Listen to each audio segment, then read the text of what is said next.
नमस्कार मंडळी, योगिता होम फूड्समध्ये तुम्हा सर्वांचं स्वागत आहे. आज बघा आपण गव्हाच्या पिठाच्या कापण्या करणार आहोत आणि तुम्ही बघू शकता किती मस्त तयार झालेले आहेत. आणि तुम्हाला एक कापणी मी मोडून दाखवते. हातात तुम्ही बघू शकता एकदम पटकन असा याचा चुरा होते आणि एकदम खाताना छान अशा खुसखुशीत लागतात. जसं शंकरपाळी खाताना लागते तसंच या कापण्या लागतात खायला. तर आता गव्हाच्या पिठाच्या कापण्या बनवण्यासाठी काय काय साहित्य लागणार आहे ते बघूया आणि कापण्या बनवायला घेऊया. तर इथे बघा 1 वाटी भरून मी गूळ घेतलेला आहे. तुम्ही बघू शकता अशा पद्धतीने 1 वाटी भरून गूळ घेतलेला आहे. तर सुरुवातीला आपल्याला या गुळाचा पाक तयार करायचा आहे, म्हणजे गूळ आपल्याला विरघळवून घ्यायचा आहे. ज्या वाटीमध्ये गूळ घेतलेला आहे बघा त्याच वाटीमध्ये आपण पाणी घेतलेलं आहे आणि पातेल्यामध्ये ओतलेलं आहे. गॅसवरती 1 ते 2 मिनिट आपल्याला छान असे हे गूळ विरघळवून घ्यायचं आहे. आणि तुम्ही बघू शकता इथं आपलं गूळ छान असं विरघळत आलेलं आहे. तर आता हे थंड करायला ठेवूया. तर बघा इथे आपलं गूळ छान असं विरघळलेलं आहे पाण्यामध्ये. आता थंड करायला ठेवलेलं आहे बाजूला. 1 मोठा चमचाभर कच्ची बडीशोप घेतलेली आहे. 7 ते 8 हिरव्या विलायच्या घेतलेल्या आहेत. आता आपल्याला याची छान अशी पावडर तयार करून घ्यायची आहे. पावडर तयार करण्यासाठी बघा थोडीशी साखर घातलेली आहे आणि छान अशी आपल्याला विलायची बडीशोपची पावडर तयार करून घ्यायची आहे. आणि तुम्ही बघू शकता अशा पद्धतीने मिक्सरला वाटून घेतलेला आहे. साखर घातल्याने बघा बडीशोप छान बारीक होते. तर आता बघा स्टीलचं मोठं ताट घेतलेलं आहे, त्याच्यावरती चाळणी ठेवलेली आहे. ज्या वाटीने आपण गूळ घेतलेला आहे त्याच वाटीने बघा इथे मी गव्हाचं पीठ घेतलेलं आहे. सुरुवातीला 1 वाटी भरून परत पाऊण वाटी गव्हाचं पीठ घेतलेलं आहे. म्हणजे 1.25 वाटी आपण गव्हाचं पीठ घेतलेलं आहे आणि अर्धी वाटी भरून आपल्याला इथं बेसन पीठ घ्यायचं आहे. सोबतच बघा 2 मोठे चमचे इथं आपण बारीक रवा घेतलेला आहे. आता हे सर्व आपल्याला छान असं चाळून घ्यायचं आहे. तर इथे तुम्ही बघा 2 वाटी गव्हाचं पीठ वापरू शकता आणि अर्धी वाटी बेसन. तर मी इथे 1.25 वाटी गव्हाचं पीठ घातलेलं आहे आणि अर्धी वाटी बेसन. तर आता बघा पीठ आपलं छान असं चाळून झालेलं आहे. तर आता सर्व पीठ आपल्याला एकत्र मिक्स करून घ्यायचं आहे. तर बघा आता सर्व पीठ आपण मिक्स करून घेतलेलं आहे. तर आता याच्यामध्ये थोडंसं आपल्याला चवीनुसार मीठ घालायचं आहे. मीठ घालून आता आपल्याला परत एकदा हे पीठ छान असं मिक्स करून घ्यायचं आहे. तर आता बघा आपल्याला पीठ मळायला घ्यायचं आहे. तर इथे बघा आपण जे गूळ वितळवून घेतलं होतं ते गुळाचं पाणी आपल्याला चाळणीमध्ये गाळून घ्यायचं आहे. म्हणजे गुळामध्ये बारीक थोडेसे खडे असतात, त्यासाठी इथं मी गुळाचं पाणी चाळून घेतलेलं आहे, गाळून घेतलेलं आहे बघा, बाजूला ठेवलंय. तर आता आपल्या कापण्या खुसखुशीत होण्यासाठी बघा इथं मी तेल गरम करून घेतलेलं आहे 2 चमचे. आणि तेल छान असं कडकडीत गरम केले बघा आणि पिठामध्ये ओतलेलं आहे. तर थोडंसं तेल गरम असल्यामुळे मी सुरुवातीला चमच्याच्या सहाय्याने फिरवून घेत आहे बघा.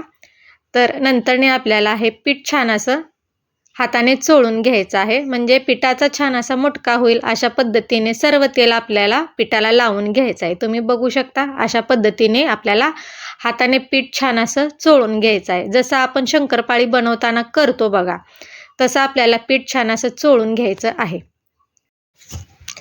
तर इथे बघा पीठ छान असं आपण चोळून घेतलेलं आहे आणि तुम्ही बघू शकता पिठाचा छान असा मुटका तयार होतोय. अशा पद्धतीने पिठाला तेल आपण लावून घेतलेलं आहे. तर आता बघा आपल्याला पीठ मळायला घ्यायचं आहे. तर इथे काय झालेलं आहे, मी बडीशोप आणि विलायची आहे ना टाकायचं विसरले होते. तुम्ही काय करा, पीठ चोळून घेतल्यानंतर याच्यामध्ये बडीशोप विलायचीची पावडर घाला. माझं नंतरनं लक्षात आलं की मी याच्यामध्ये बडीशोप आणि विलायची घातले नाही. थोडंसं पीठ मळून होत आलं की बघा मी याच्यामध्ये बडीशोप आणि विलायची घालत आहे.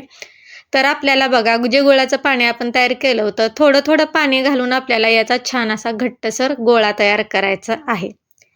गुळाचं पाणी बघा इथे कमी जास्त होऊ शकतं.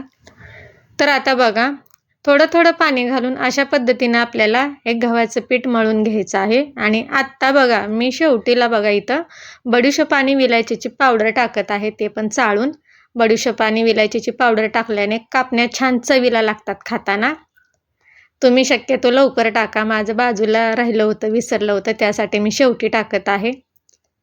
तर आता बघा थोडं थोडं पाणी घालून आपल्याला छान असं पिठाचा घट्टसर गोळा तयार करून घ्यायचा आहे. आणि तुम्ही बघू शकता अशा पद्धतीने थोडं थोडं पाणी घालून मी पीठ मळून घेत आहे. आणि इथे तुम्ही बघू शकता आपलं पीठ छान असं मळून झालेलं आहे. हे बघा, अशा पद्धतीने हे पीठ मी मळून घेतलेलं आहे, एकदम घट्ट असं. आणि हे पीठ काय मी मुरायला वगैरे ठेवणार नाही. तुम्ही बघू शकता, बोट दाबून दाखवते, अशा पद्धतीने बघा हे पीठ छान असं मळून घेतलेलं आहे आपण आता. तर इथे बघा पोलपाटावरती सर्व पीठ मी काढून घेतलेलं आहे बघा. आणि आता बघा या पिठाचे आपल्याला 4 गोळे तयार करून घ्यायचे. तिथे बघा 4 भाग केलेले आहेत मी. अशा पद्धतीने 4 भाग करायचं, म्हणजे आपल्याला कापणे लाटायला सोपं जातं. तर इथे बघा पिठाचा एक गोळा घेतलेला आहे. सुरुवातीला आपल्याला 1 मिनिटभर पीठ छान असं मळून घ्यायचं आहे. नंतर गोल करायचं आपल्याला. अशा पद्धतीने बघा हातानेच गोल करून घेतलेला आहे. आणि याची छान अशी पोळी आपल्याला आता लाटायची आहे. पोळी लाटताना बघा आपल्याला इथं कोरडं पीठ वगैरे काही लावायचं नाही. पीठ न लावता आपल्याला ही पोळी छान अशी लाटून घ्यायची आहे. आणि जास्त पातळ पण लाटायचं नाही किंवा जास्त जाड पण लाटायचं नाही. तुम्ही बघू शकता अशा पद्धतीने छान असं पोलपाट भरून मी ही पोळी लाटून घेतलेली आहे. आता बघा आपली पोळी छान अशी लाटून घेतलेली आहे. तर आपल्याला कट करून घ्यायचं आहे. तुमच्या आवडीप्रमाणे तुम्ही बनवू शकता. माझ्या आवडीप्रमाणे बघा मी या कापण्या बनवत आहे. तर आता चाकू घेतलेला आहे बघा. आता आपल्याला कापण्या कट करून घ्यायच्या आहेत. सुरुवातीला बघा अशा पद्धतीने सर्व पोळीवर लाईन मारून घ्यायची आहे.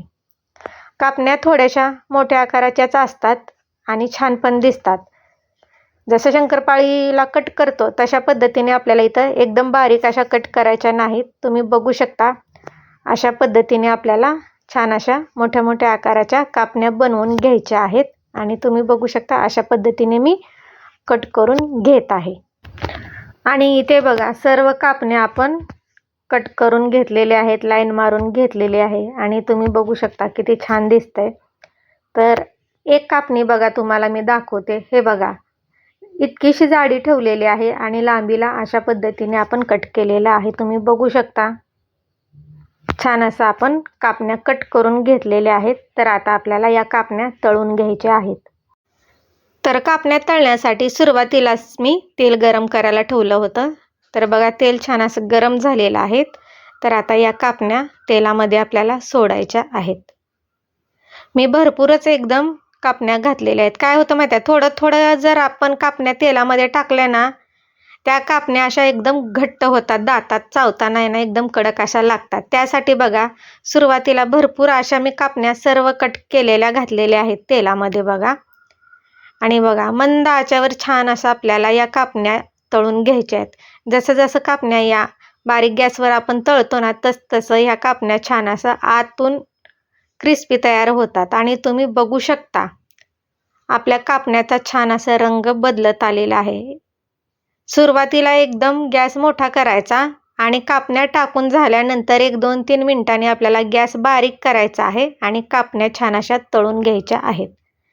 आणि इथे तुम्ही बघू शकता छान असा आपल्या कापण्याचा कलर आलेला आहे. आणि तुम्ही बघा इथे छान असं लेयर पडलेले आहेत बघा कापण्यांना, जसं शंकरपाळीला पडतात बघा तशा पद्धतीचे इथं लेयर पडलेले आहेत. म्हणजे आपली कापणी छान अशी खुसखुशीत तयार झालेली आहे. तुम्ही बघू शकता, जवळून दाखवते. तर अशा पद्धतीने बघा गव्हाच्या पिठाच्या आपण कापण्या छान अशा बनवून घेतलेल्या आहेत बघा. आणि तेलात तळायला टाकलेले आहेत आणि छान असं बघा सोनेरी रंगावरती आपण या कापण्या तळलेल्या आहेत. तर इथे बघा सर्व कापण्या मी ताटामध्ये काढून घेतलेल्या आहेत तळून. आणि तुम्ही बघू शकता किती छान आपण बनवून घेतलेले आहेत बघा. आणि जवळून दाखवते याचे लेयर बघा छान असा खुशखुशीत तयार झालेले आहेत. एक कापणी तुम्हाला मी मोडून दाखवते बघा, हातामध्ये छान असा चुरा होते. आणि अशा पद्धतीने बघा खुसखुशीत गव्हाच्या पिठाच्या आपण कापण्या बनवलेल्या आहेत. सुरुवातीला मी खसखस लावलं नव्हतं, नंतरनी पोळी लाटून खसखस लावून या कापण्या बनवून घेतलेल्या आहेत बघा. आजची रेसिपी तुम्हाला कशी वाटली कमेंट करून नक्की सांगा. व्हिडिओ आवडल्यास लाईक करा, चॅनलला सबस्क्राईब करा, शेअर करा. बनवून बघा, साध्या आणि सोप्या पद्धतीने बनवलेला आहे. धन्यवाद.